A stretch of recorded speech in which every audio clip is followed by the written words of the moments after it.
السلام عليكم. الفقاس ما عرفتش علاش اختاروا له هاد السميه ولا شكون فقس ما علينا، فغنحتاجوا للزبده اللي كنكون مخرجاها من قبل من الثلاجه، سكر الفاني، السكر، وغنبدا كنحرك حتى كنحصل على خليط او بحال كريم بحال هكا.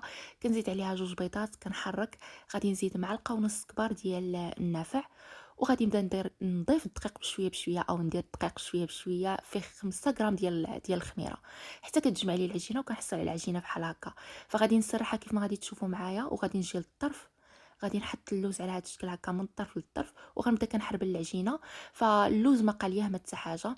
فكيف ما كتشوفوا معايا ما كنعجنش، غير كنحرب العجينه كنفرقها على جوج. وغادي نحطها في لاطه اللي تدخل الفران، غندهنهم بالصفار بيضه اللي منسم بالفاني باش ما كيجيش فيها داك الزفوره.